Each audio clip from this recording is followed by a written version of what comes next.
farmers face where land prices are out of reach of most farmers. Yet we recognize the important role that a new generation of farmers play in building sound and resilient food systems. In this webinar series, we're exploring how cooperative efforts can mitigate and overcome those challenges, believing that we can harness the power of cooperation as an effective tool. At the same time, we recognize that we're culturally unprepared for collaboration. This webinar explores the cultural changes that we need to bring about to collaborate successfully. To lead this exploration, we've asked two very experienced and knowledgeable people to join us to share their knowledge and experience, to inspire us, to challenge us, to learn new ways of working with each other, and to help others do the same. Before I introduce our guest speakers, here are a couple of housekeeping points to make. First, we'll record the presentation portion of this webinar. I believe Molly started the recording already. Second, a reminder of our community agreements, which are guidelines for our joint participation in this webinar. And one is to take care of your needs, do what you need to take care of yourself during our time together so that you can contribute fully. Step away for bathroom breaks, snacks, water, coffee, rest, or whatever else you may need in the moment. Two, share respect. We all come to this space with respect for one another and each person's professional and lived experience and expertise. Three, avoid jargon, explain acronyms. We recognize that everyone is entering this space with different backgrounds and understandings of the content. We will do our best to avoid using jargon and acronyms without first explaining what these words and acronyms mean in simple terms. If you hear an acronym or term you aren't familiar with, please ask in the chat. Our speakers will be framing their discussion through a relational lens on collaboration and responding to the questions that you asked when you registered.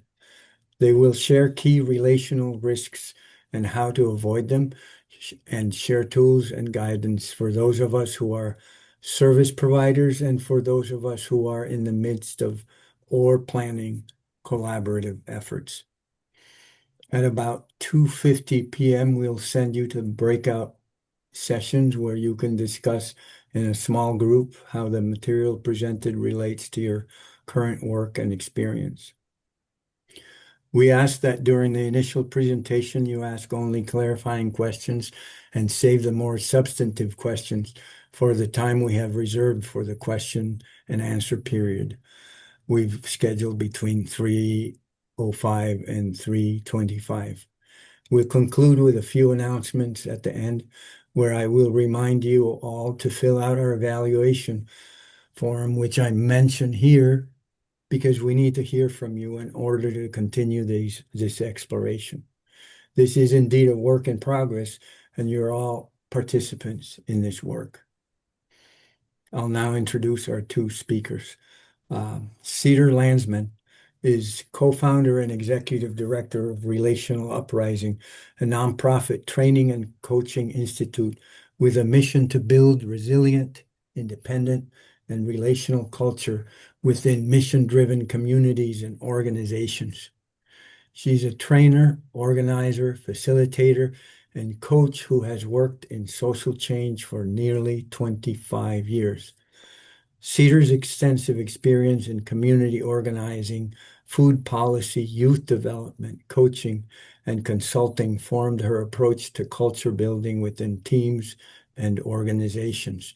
While she works with communities in a range of fields, including organizing and advocacy, education, and the environment, she has a particular passion for working with farmers, food access, and land-based projects. She has a background in food systems policy and planning. Before she co-founded Relational Uprising, she served as development director at the Los Angeles Food Policy Council. She lives in the Berkshire Mountains, where she's currently basking in the abundance of wild summer berries. Maggie Cheney uh, is the co-director and founder of Rocksteady Farm. Maggie grew up growing and loving food. They have been involved with food and farming throughout their life in both urban and rural settings. Their father started the Food Project in Boston in 1991, which shaped their early understanding of the farming world and the history of racial disparities and systems of oppression embedded in the food system. Many years later, in 2015, after 18 years of farming at different projects, they co-founded Rocksteady Farm, located in the Hudson Valley, New York. Rocksteady currently has a 180-person CSA, half of whom are lower income members made possible through their sliding scale, and a large wholesale operation serving low-income community partners, pantries, and local markets. Rocksteady trains beginning and aspiring QT BIPOC farmers through virtual and in-person workshops and an exciting program called Pollinate, which is a 2-week paid educational farm immersion, which includes participation and extended support via the Hive Alumni Network. In 2023, Rocksteady was one of the founding members of the Webatuck Valley Farm Collaborative. This collaborative is currently building a large food hub and tending 250 acres for incubating farmers and Rocksteady's close partner organizations. Prior to Rocksteady, after farming in the Hudson Valley, Staten Island, and New York City, they co-founded Rise and Root Farm in Chester, New York, with 5 other incredible people, including Rocksteady co-founder D. When in New York City, they were also part of a large group of urban farmers and gardeners who co-founded Farm School NYC, an urban agriculture training program that is still running strong today. As I read this bio, I think that perhaps we could call Maggie a serial collaborator with much to teach us about building a relational culture. Thank you, Cedar and Maggie, for joining us today, and you have the floor. Thank you so much, Ignacio and Molly, for inviting us here. And hello, everyone. Really wonderful to be here with you today. I'm already inspired by hearing, getting to hear Maggie's bio. Maggie and I want to share a little bit before we dive into our content, our framing and content for the day. We want to share a little bit about our relationship, because so much of what we're going to share with you today is directly a direct result of learning we've done. Some together and some in sort of our respective work, but a lot of learning has happened. Is my audio cutting out? Nope. Okay. Relational Uprising and Rocksteady have a relationship that goes back, I think, at least a decade, 10 years. We started out with Relational Uprising, my team jumping in, supporting with the relationship with Rocksteady and their land partner, the landowner, and supporting them to work through the complexities of what it means to be in that relationship. That evolved into, over the years, running team retreats for the Rocksteady team as they've worked out the culture they want to hold, the relationships they wanted to build in their team. We went on to work with the owner team, the manager team on things like roles, expectations, making values explicit, working through external pressures and challenges, environmental, economic, all the things, and have been as transformed by and learned as much from the relationship as we have tried to provide support to the team as they've grown and developed. So I just want to say, shout out to all the Rocksteady folks, many of you who I don't know yet. But we have a long history with Rocksteady, and this webinar is a joy and an honor for that reason. I want to invite Maggie to share also a little bit from your end what our relationship and collaboration has been like. Yeah, thank you, Cedar, and thank you everyone for having us today. So glad to be here. Just ditto what Cedar said. I mean, this is a decade of work and learnings and forever just continuing to tweak the tools that Relational Uprising brought to us in our founding years. And at this point now, Dee and I also teach other farmers these tools that we use. We talk about it when we're doing co-op workshops and try to integrate, the pieces that we found to be like really key into kind of how we support other projects too. So big shout out to also Lucien, who's not here with us, but a lot of love to him as well. All right. So let's dive in, friends.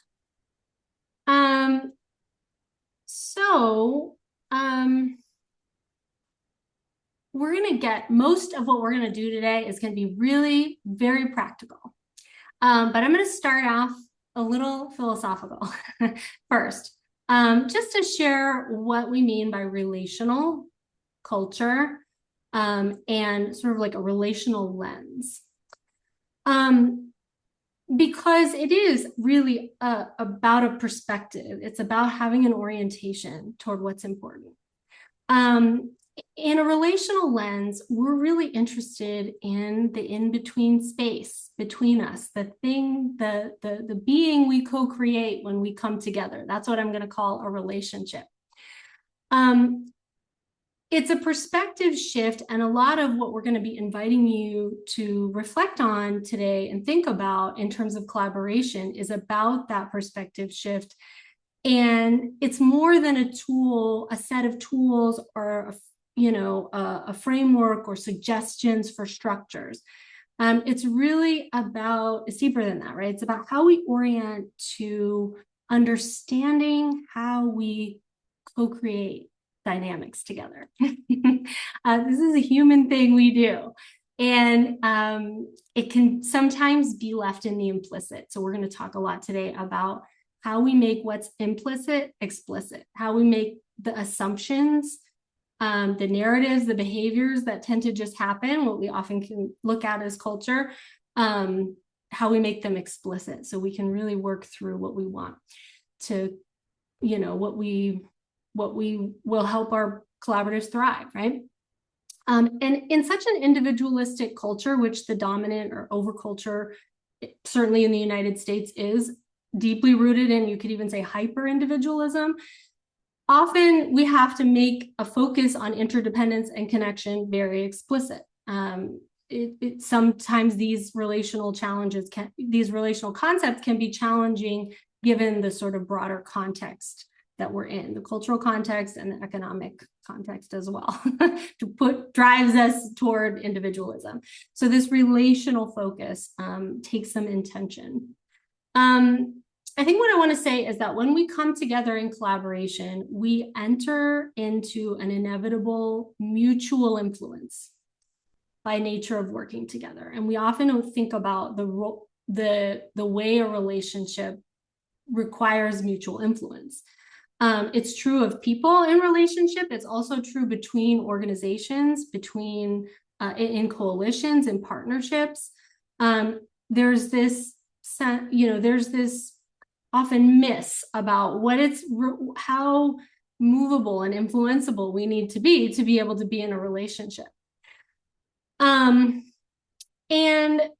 so just for the sake of time, I'm just going to dive in here. So in a relational orientation, we want to challenge everyone to orient toward how you take care of a relationship. In particular, we believe that it requires that we learn what it means in each relationship, what it means to be in this relationship. So I'm going to go on screen share and share just like a metaphor with you here. So we say to collaborate requires that we learn what it means to be in this relationship, not just in a relationship in general, but in a particular relationship.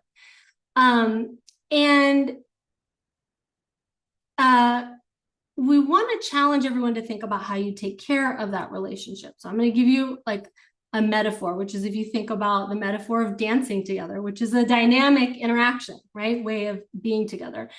In a relational orientation, we're interested in two moves, and we want everybody to be doing these two moves together. And those two moves are: one, everyone has to think on behalf of the relationship and orient to the whole picture. So not just your side of the partnership or the collaboration. Okay, I'm coming in as the landowner, you're coming in as the, as the farm business or whatever it is. But in a collaboration, in a relational orientation, we all want to be thinking on behalf of the whole picture. That gets us to enough alignment to have clarity and be functional, right? And we have to dance between that and this other task where we have to learn together about the differences between us that make this relationship what it is. And that is different in every single context, in every single relationship, in every single collaboration. And sometimes you have two, and sometimes you have many players, right? So you got to figure out what all those things are.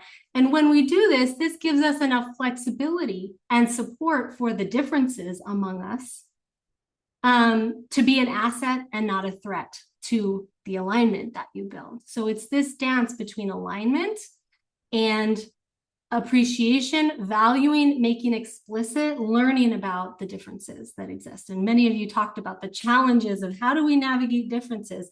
Often it's because we don't have a nuanced approach to how we navigate those. So this is where all the things that we're going to explore today are in this direction. How do we do this dance between alignment and support for our differences?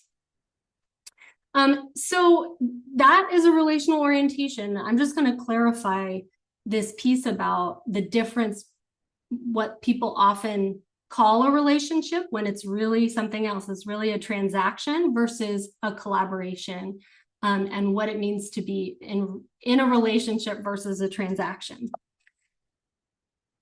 In a transactional orientation, we are here for what I or my side can benefit. Someone said in their responses to the survey, the biggest difficulty for, to collaboration in our community is the mine mentality.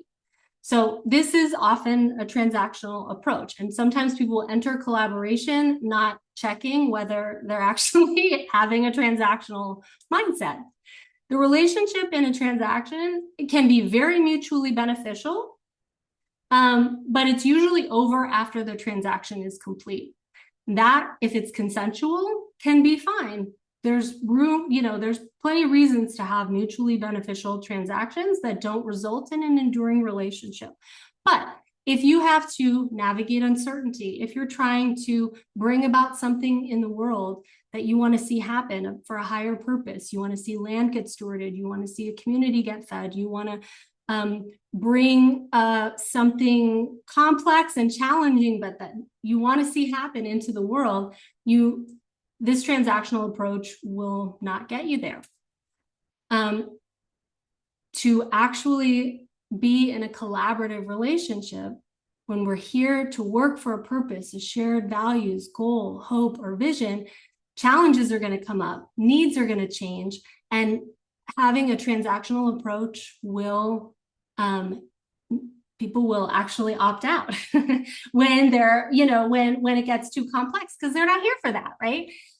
So it's really good to make clear when you're entering into a collaboration that you're oriented toward relationship. And if you are not, if you're oriented toward more of a transaction, then if you don't make that explicit, someone will feel extracted from. And that is also very harmful to collaboration.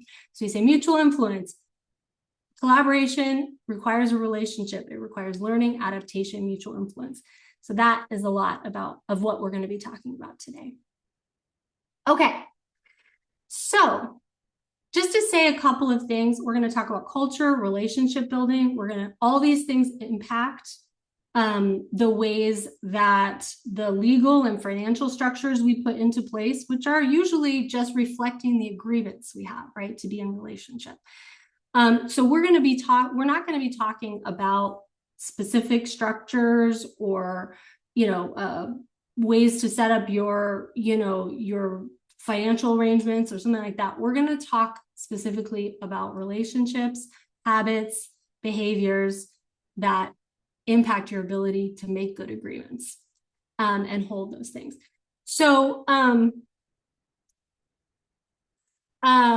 just to say, we won't address some of those. We'll talk more about the principles of relating. And one of the reasons for that is that, I don't know if any of you have ever heard this term, culture eats structure for breakfast. I've also heard it said, culture eats strategy for breakfast. And what that essentially means is that you can set up all kinds of structures,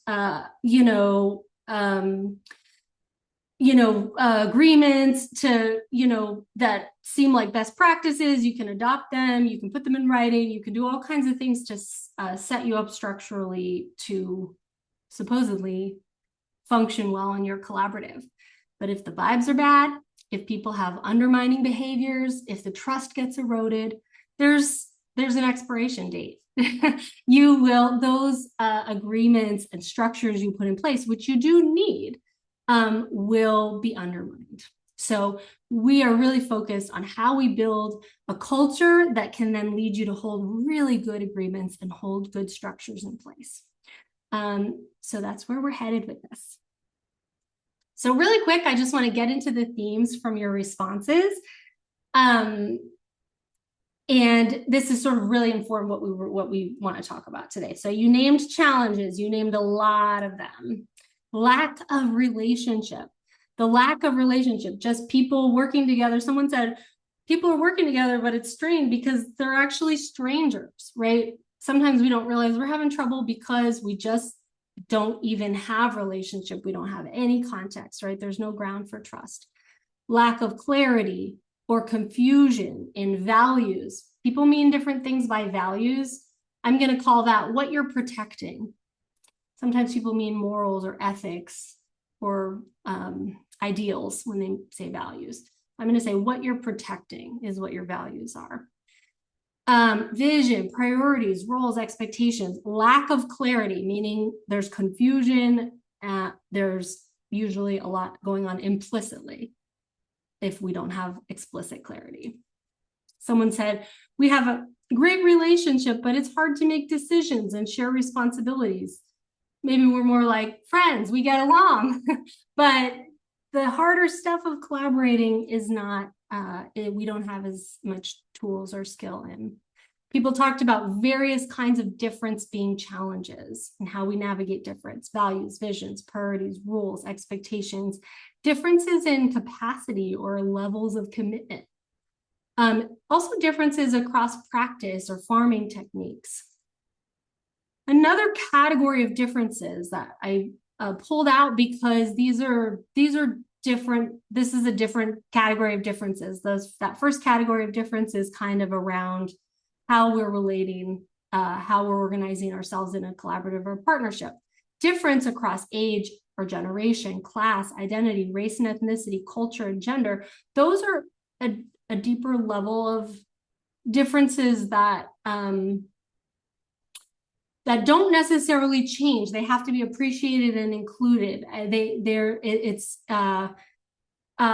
made explicit for what those mean to our relationships and our collaboration. So that's why it's a little bit of a different type of difference, a little deeper level of a difference that we have to work with. Challenges around power or risk imbalances, disparities in stakes, what stakes we have, what our stakes are in the project, power imbalances in terms of resources or access to resources, lack of communication. People talked about decisions, future plans. Those are the kind of things that make it hard to collaborate. A whole category around what I'm going to call poor listening. Not willing to listen. These are direct quotes. People don't feel heard. This is the biggest relationship killer because it's related to our ability to be influenced, which is necessary to be in a relationship. And listening is just the baseline requisite for that.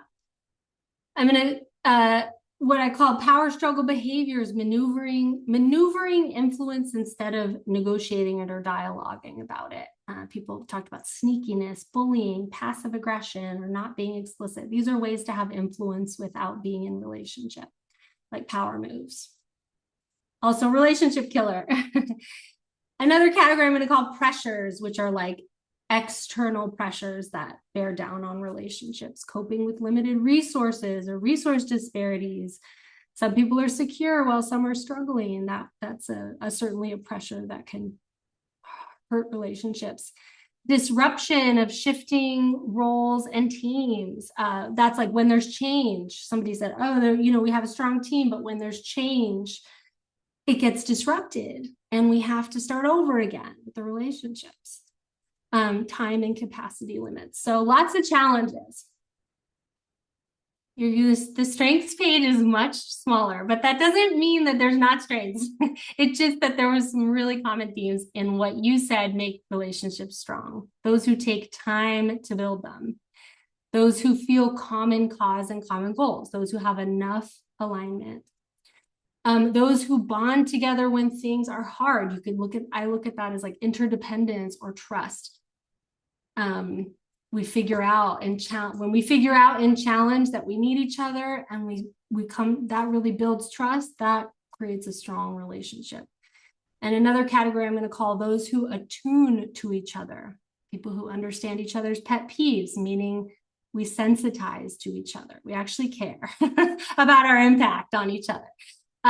Those who express themselves with openness, those who listen with care. So you have a lot of experience already in this room with the challenges and the strengths in your relationships. So where we're going to go now is Maggie and I are going to walk you through common risks, relational risks, and how to avoid them. These are common missteps that put relationships at risk. So thinking relationally means that you're thinking about the things that will put your relationships at risk. Just like in farming, what's going to put the land at risk? Or in financial sustainability, what's going to put us at risk down the line, right? In a relational orientation, when you've got that part, you're holding that piece, you're going to plan for the risks that you know could present themselves. And these are all risks that we've learned hard lessons from and that we know about, we have experience with them. And these are the actions that create those challenges that you just named. They're not challenges in themselves. They are the risks that create those challenges. We ready? We're going to dive in. Okay. Maggie, I think I'm first, right? All right. Risk number one. Rushing into partnership agreements, going too fast for the relationships to develop is one of the most common and detrimental mistakes. Assumptions and implicit understanding lead to confusion and conflicts. If you rush, it will inevitably lead to leaning on assumption because we have to fill in for what we don't actually know. Our brains do it naturally. And if you run with those assumptions, there will inevitably be a moment where you have to reckon with everything you didn't make explicit. Instead, take the adequate time in adequate conditions. That means slow down enough for reflection to make everything explicit and really explore alignment. And expect things to evolve and change over time. You'll try to make everything explicit in your very first retreat or in your next meeting.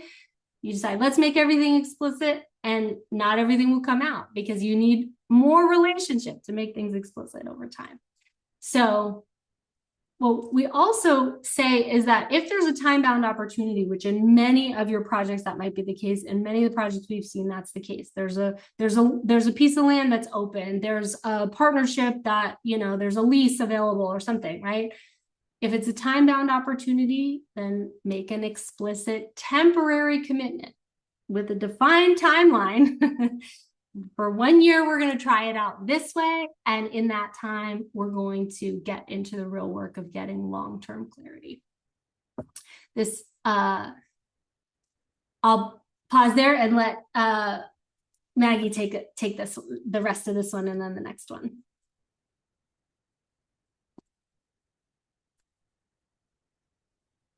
Maggie?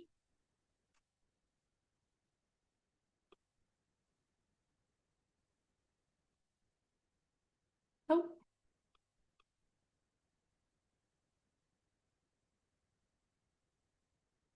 Are you all hearing Maggie? I think Maggie may have dropped off. Yeah. Oh no. Oh wait, Okay. there they are. Hold on. Yes. Okay. Maggie had an internet issue. Then I'll just keep going. I'm back. Sorry. Oh, great. You pick it up now. Excellent. So sorry, folks. This may happen to me again. My internet is not very good, so I might get kicked off again. Can you hear me okay, though? Yeah. Okay.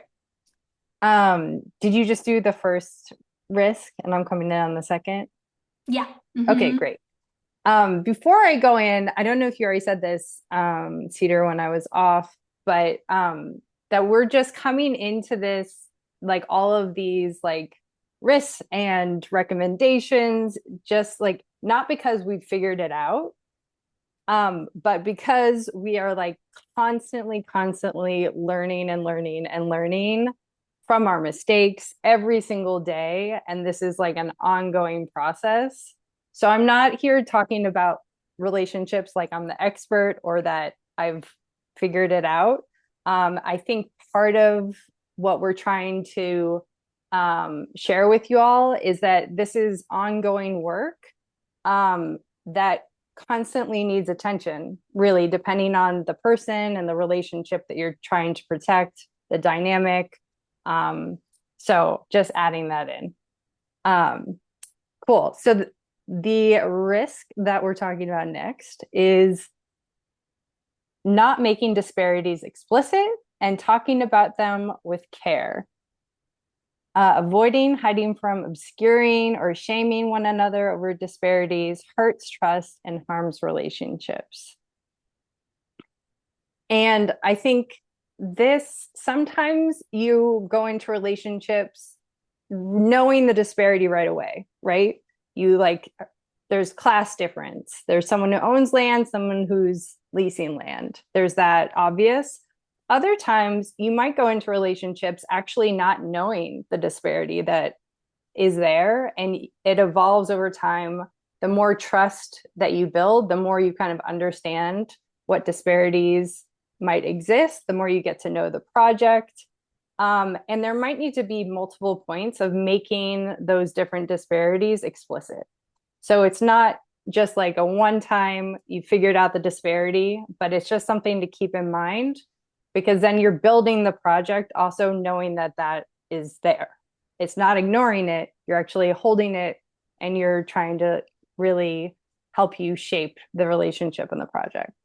So instead, we're mapping out disparities early on and dialogue about them in supportive conditions. Don't be afraid of it.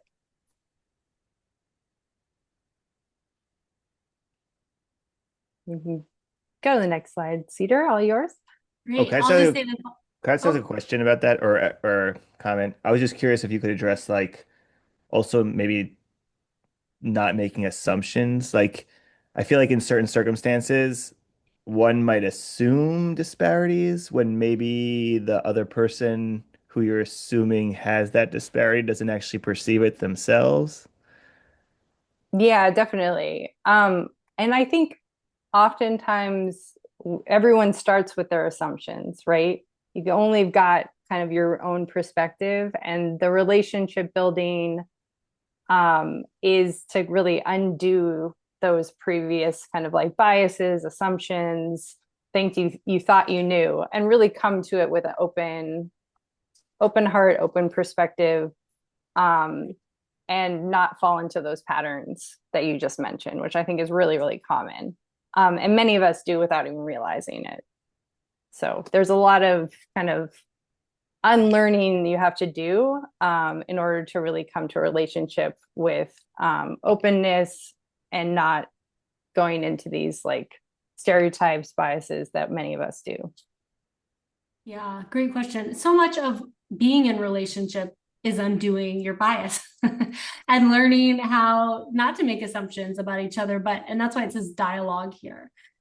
You have to communicate about these things and actually tell the story of your own experience. Otherwise, we fill in with the story our bias made up, even if it's a generous one. Oh, you're probably experiencing that. It's like, okay, well, let me narrate that for myself. So yes, and on here it says naming what is makes it much easier to build trust. Okay, I'm going to keep going here. Where are we at? Yes. Okay, risk. Over-relying on external models or trying to replicate from other contexts. So there's models and tools for communication, conflict, for things like planning, organizational structures, legal agreement, all those things, right? They can be helpful. But sometimes people relate to those models without understanding that one size doesn't fit all. And if you're trying to have fidelity to a model or a best practice, you're potentially missing something really important. Your context and the needs of your group are going to be unique, right? Just like land, just like, right? The particular characteristics, conditions, needs, external pressures are unique to your situation. So it's easy. It's nice to think, oh, we'll just take on all these models, we'll put it all in place and it'll work. It never seen it work like that. I mean, we've worked with hundreds of organizations. Doesn't work like that. So we like to say instead, turn to models for inspiration and ideas, but spend the bulk of the attention assessing your specific context and needs, designing a model that works for your vision and your people. This is what you have to build a relationship around. There's no fast track, unfortunately. The best collaborations account for and plan around your specific conditions because because you need to be adaptive to change. And a lot of models are fixed in time, right? They're fixed to give you something to rely on, but time and change and the chaos that ensues when we're trying to make something happen in the world doesn't quite fit that. So we have seen this create risk in limiting people's adaptability. Great. Mag? Mm-hmm. Okay, risk is also assuming sufficient alignment and relationship too early on. So I think this is especially amongst friends, I was going to say. It can be easy to assume and difficult to bring up when you're like realizing there's actually not the alignment. I have worked with a lot of people who are friends who want to get land together, start a farming project, and actually haven't worked in like a more kind of formal sense. And they realize maybe even like a year on after they have a little bit of log time together that, oh, wow, okay, we're really good friends, but we're not really good land partners. And that's okay. Trying to be okay with that, because I think especially in the line of farming, there's a lot of real beautiful imagining and kind of projecting our dreams into the most beautiful projects we could ever imagine. And you want to bring the people you love, right? So I think that's a very common mistake. So instead, expect to have to learn about this relationship, how it works in this context and in this set of conditions. Bringing money into the situation, that's a very different context that I think all of us might be able to relate to if we've ever been in a romantic relationship that now you buy a house or you're renting a place together and things start to get really stressful and you're realizing, oh, actually we worked better when we didn't have financial strain. So I think the context really changes and we have to be adaptable and make things explicit early on. Go for it, Cedar. This is along similar lines, expecting things to stay the same and not anticipating change and learning. Keyword anticipating.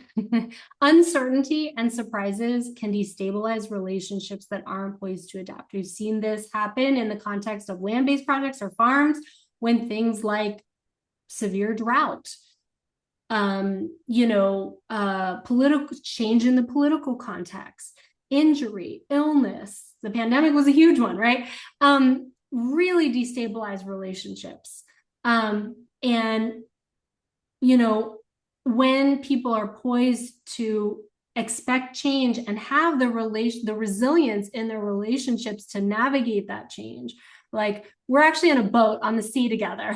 We're not planted firmly on ground that's never going to shake, right? It's like we're ready to adapt.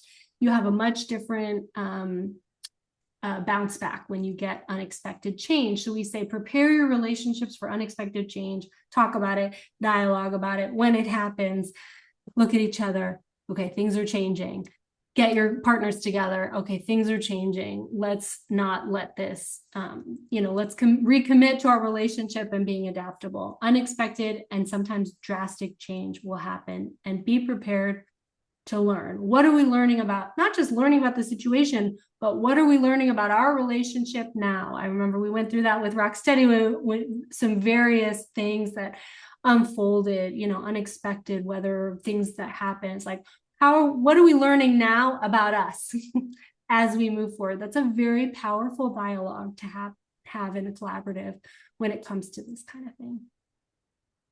And I can say that also, if you're working with, multi-person project, those change. Some people can handle change and better than others, right? So, we had a severe tornado that came, was very devastating to our project at the time.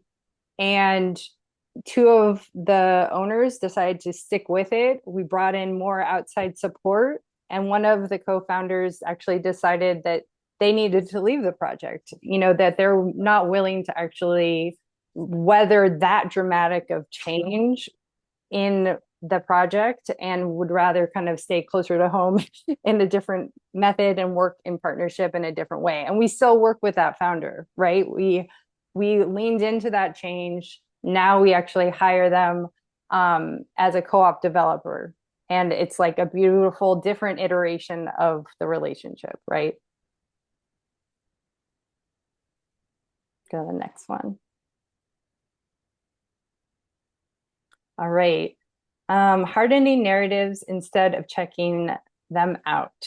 Relating to constructs, especially identity constructs, instead of people risks the relationships. This is, we talked about this a little bit with your question that you brought in. We're coming with biases. A lot of us in the US have very strong identity constructs, that are not just about the individual, but also about the cultures around those individuals and their different, what it means to be queer, what it means to be this. If people are kind of fixated on that type of narrative, it's not going to open your eyes to the person as a whole. And I think that can happen most often when there's difference. So I know, in my example, I think I was doing that when I was relating to the landowners when there was a class difference. I had a narrative and it really got in the way of that relationship building until I could really unpack, oh, wow, I'm actually like navigating this relationship with too hard of a narrative around the class difference between us. And I need to be looking at this person with a much more complex lens, to really have like an open heart to them. And curiosity. I mean, if you go to Rocksteady, you hear us use this word a lot. Dee uses this word every other sentence. We have really, really tried to add curiosity as a core pillar of our values. It's really important to ask questions. You know, if you not sure why someone made that decision, you know, why did you decide to drop that enterprise? Why did you decide to, you know, go for that grant? Whatever the case is, come with curiosity instead of blame or shame. And exactly, acknowledge when you're developing a story on your own about the other party and disrupt it by turning towards the relationship. Pass it to you, Cedar. Great. So this is related to hardening into narratives, but it's one of the most harmful dynamics that we see happen. Gossiping, venting, siloing, and commiserating instead of communicating. These are the implicit relational behaviors that can seem innocuous in the beginning that actually are very detrimental to trust building, which is essential to collaborate. And it shouldn't need to be said, but it does. We all do it. We've all done it. And sometimes it is because it's easier. It's easier to get into recruiting people into your position, or even just venting, trying to release some of the, you know, air out some of the frustration you have. But you have to be careful because they're creating a relational risk, which is that these behaviors harm relationships. They enable avoidance. They draw others into conflict. So when you're gossiping or venting and you're thinking, oh, it's not about any one person, even it's about that organization or that community partner or that landowner over there. You are doing all these risky things, right? You're sometimes drawing others into the conflict that are maybe, I've seen that are not involved, but because they're privy to gossip or venting or siloing people, kind of hardening into their sides, they get drawn into it and it gets blown up. They polarize and they harden biases. So we have to know if we're going to vent to somebody, hey, I'm really frustrated about how this is going. There's a certain level when you're trying to be a relational culture keeper that you have to take responsibility. You know what? I'm going to vent, but ultimately I want to head back toward that relationship and fix it and address it. So hear me vent, but don't enable me. You know, some people will do that to make it easier to not fall into the harm that these things create. Communicate directly. Can I add to that too? Yes, please. So sometimes if you are in a heated conflict, get someone outside of your project completely to vent to and who has nothing to do with the work at all. Who's not going to impact those relationships. I have kind of a go-to, someone who is like really understands the work I do, is like very kind of peer level. I can vent to them confidentiality wise, and that helps. But then, you know, it's not going to cause confusion internally to the group that you're trying to protect. So we say instead communicate directly with care. Some people are like, I'm just direct. Being direct is really good and important. And so is caring for the relationship. So we're not just direct for ourselves so that we get to be direct. We're direct for the purpose of caring for the relationship. That might shift how you orient to being direct, right? You're caring, you're doing it with care. Even when it feels hard to initiate, make this a habit. Habits become easier to do. Reflect on the impact on your relationship. Oh, I just really need to talk bad about this person because I'm so frustrated with how they're navigating our situation. pause, reflect on how is this going to impact the relationship if I engage in sort of a short-term release of my frustration versus impacting the relationship. Okay, your turn. Oh, you're muted. This ties right in, which is playing communication telephone, which I see most common in larger groups. So it's a little less common, if you're trying to build a 3-person team. But when you have larger groups, just try to make sure there are those spaces where you're all talking about the topic at hand instead of creating the telephone. Oh, sorry. Yeah, and that telephone game just creates a lot of confusion, conflict, misunderstanding. You also miss the opportunity to see people's faces, hear from them directly, get all those subtle cues when someone's explaining, why they want a certain thing in the project. If you hear that secondhand, you're missing so much information because you're not hearing it directly from that person. And then you just fill that empty space with your biases, your story, your past harm from that person, and you lose that nuance, which is so critical. And we're designing communication flows and governance, that piece, like whatever your governance looks like. The meetings that you need to have so that there's as little of that telephone as possible.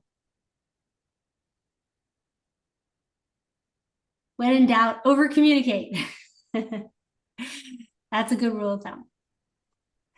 Okay, we're going to keep plugging away here. Another risk, struggling on your own to communicate when it's not working. You can create more harm by continuing to go it alone. If it's not working, reach for support to communicate sooner than later. We've seen things spiral out of control because of this.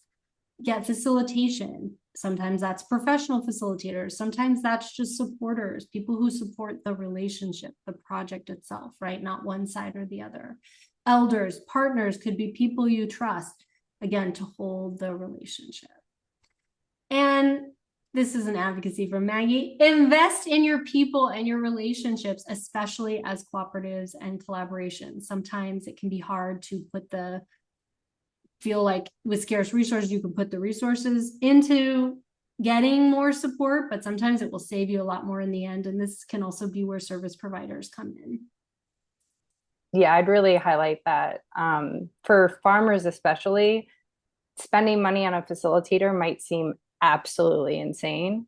So if you're a service provider and you can provide a small grant to pay for a facilitator for that farmer, huge lift.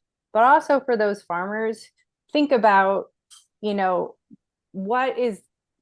relationships can be the hardest thing on your farm. So it's like, that's what dictates your day-to-day happiness. So it's like, do you want that implement or do you want healthy relationships and the good vibe? It's like, really think about where you're putting your money, just as you would buying an implemented tractor, the equipment you want.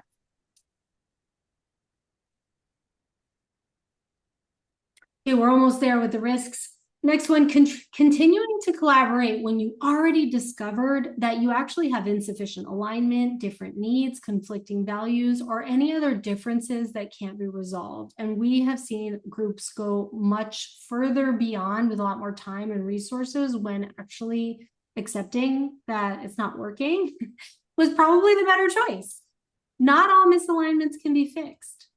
You may have to differentiate or separate ultimately. This can be sometimes done to save the relationship. If we keep going, we're going to lose this relationship. We're going to lose this friendship that was the reason we started this. It can be a success actually to differentiate and end a collaboration that's not working. It doesn't always signal a failure. And that leads us to our final one. Assuming it's a failure if all founding partners or members don't stay on. It is not a failure. I mean, it just you try projects, you try on visions, you try to make it work, and it doesn't always work. I really feel like there's this like fear of failure or splitting up that I see a lot in projects. And I'll just give the example with Rise and Root, right? Like we were a group of 6 people that all wanted to create a farm together. We started that process. Dee and I had the opportunity to farm at another piece of land that we fell in love with, the land. And we took a while to figure out if we were going to be Rise and Root North, Rise and Root South, tried to make it work, tried to see if we could move everyone up here, tried to see if it could like possibly align. But that difference in love for the land, they loved Chester, we loved it up here. That was what split us. And now we could do that gracefully and we're still family. You know, we're still very close and that relationship is preserved. And that happens. You know, it's not all breakups mean you lose the relationship. I think if you navigate that kind of, you know, breakup well, then you can really save the relationship. And that's really important. That's decades of relationships right there. And empowering differentiation can be the best move. Next. Great. Okay, so we want to get you to the breakout. So we're just going to give a little summary of some guidance for teams, and then we'll allow you to break out, talk about these things, and then we'll come back for Q&A. So just to sum it up, some guidance for teams. Slow down enough for quality conversation and getting to know one another. Start with connection. Storytelling is the best way to do this. Relational Uprising focuses specifically on, we have a storytelling practice we use with the listening, responding practice, specifically designed for this. It's about actually neuroscience and how our brains work. We are actually capable of holding more complexity when we feel safe and connected. It's just something that we're wired for. Our defenses go down and our ability to be complex and do complex problem solving are enhanced. So we say, start with connecting and then get into collaborating. If you think you don't have enough time to do the connective work of building relationship, getting to know each other, finding out your motivations, what moves you, who your supports are, all those things, believe me, it is a time saver in the end. We say approach collaboration as let's learn about us. What are we? Who are we in this partnership? Who are we as this collaboration between this landowner and this farming project or this coalition of community partners, whatever it is? Let's learn about us. Bring in voices. Somebody said, too many cooks in the kitchen. Bringing in voices doesn't have to mean lots of cooks in the kitchen, but it can mean that you allow yourself to hear from, you get more of the whole picture by hearing from maybe more stakeholders than you think need to be involved. Hearing voices, hearing people's perspective and experience doesn't necessarily mean everyone's involved in decision making, but it can enrich your understanding of the whole picture.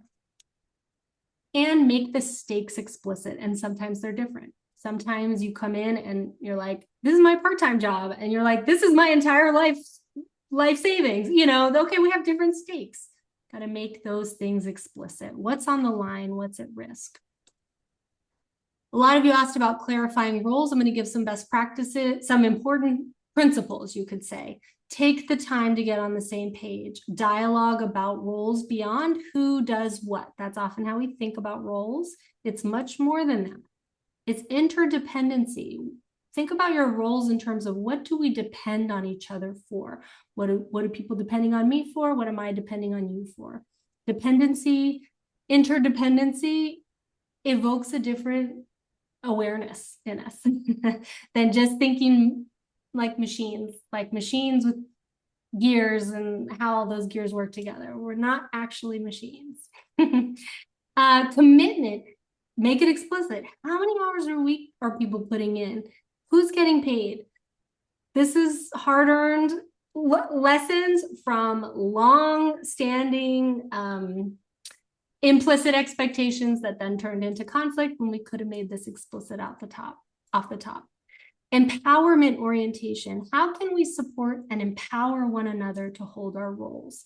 That's a different orientation.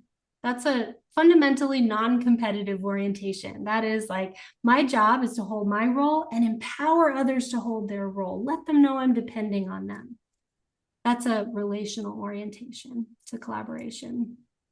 And decision-making. Clarify the distinction from the start between deciding who's making the decision, who's being consulted. A lot of people like to be consulted, but they might confuse that with I get to decide, and what I advise will be incorporated into the decision, and then they lose trust when it's not. That's a lack of clarity about what it means to be consulted versus actually getting to decide, right? Versus who is helping implement. There's some great tools for this. Rocksteady has this on their website, decision-making matrix. And the Management Center also has this tool called MOCA, which is a common way of making project management roles explicit.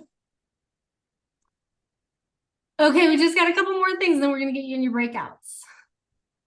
One thing about Cedar, we can do 10-minute breakouts instead. Yeah, we'll do that. Yeah, and we'll go ahead. Maggie, do you want to do this one? Sure. Once the stakes and roles are clear, put the right amount of attention on determining the decision-making and governance model for your project. Then make your agreements explicit and transparent to all.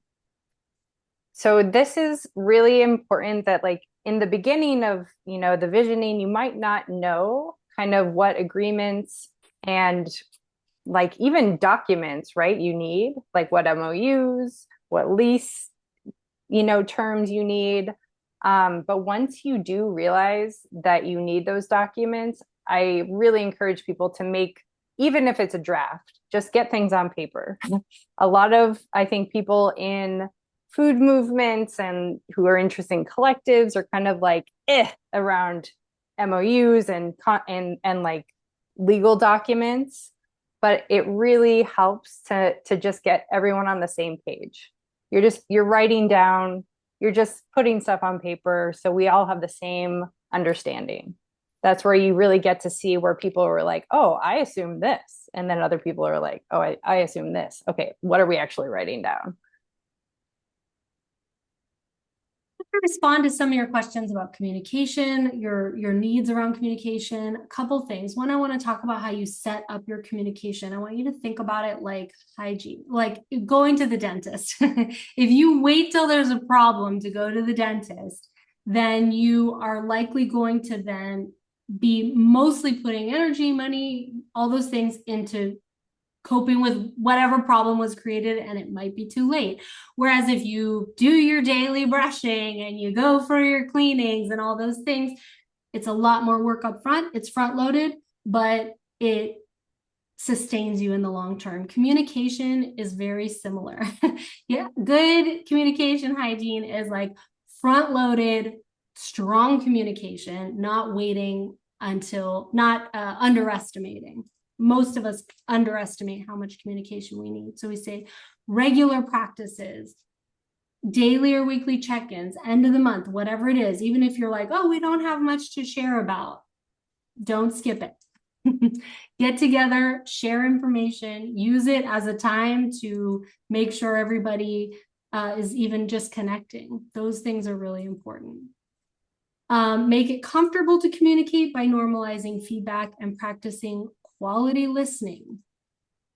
For difficult topics, for example, like resource allocation, be clear and explicit from the start. This builds trust and prevents misses. Around disagreement, you have to slow down. You always have to slow down.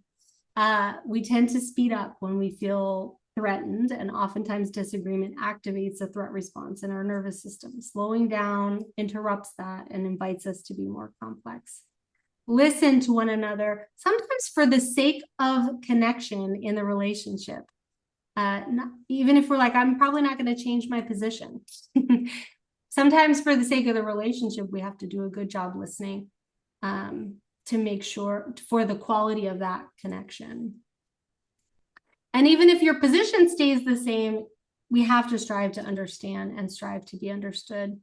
again, don't assume others have the same logic or understand how you got to your position. So this can happen across when we have different functions in an organization. You've got finance, you've got fundraising, you've got the farmers or the program people, and they actually all work on different logics, right? And have different ways that they go about doing their work. A lot of misses happen when we make assumptions that we have the same logic, and we don't communicate. So Maggie, I'm inclined to stop here and go into the breakout. Let's do that. Okay, great. We have so much to share with you, but we're going to stop there and do a 10-minute breakout so that we make sure we leave time for that and then time for come back for questions. Awesome. Okay, so we're going to go into breakouts. You're going to have 3 people in your groups. And essentially, you're just going to be asking, I can put this in the chat.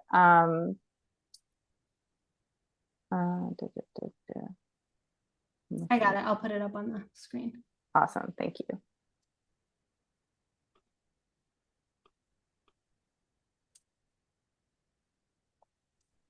Great. Are there examples from your own experience when these risks were present? How were they handled? Is this presentation making you think differently about any of it?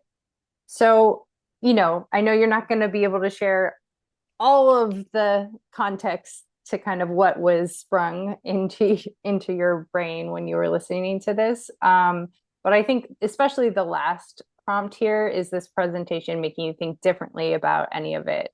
You will have 10 minutes, so a couple minutes per person, to talk about how this is all landing. And then we'll come back together afterwards, have a few people share their aha moments, and then we'll have Q&A. All right. Go for it.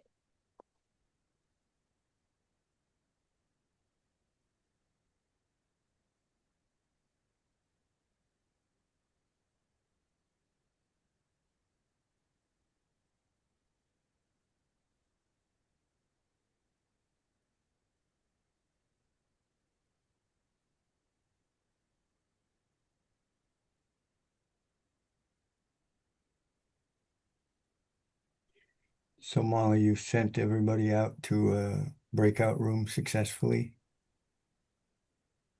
I think we could pause the recording. Yeah, I tried. Here. I'm gonna stop the recording because we won't start back up again.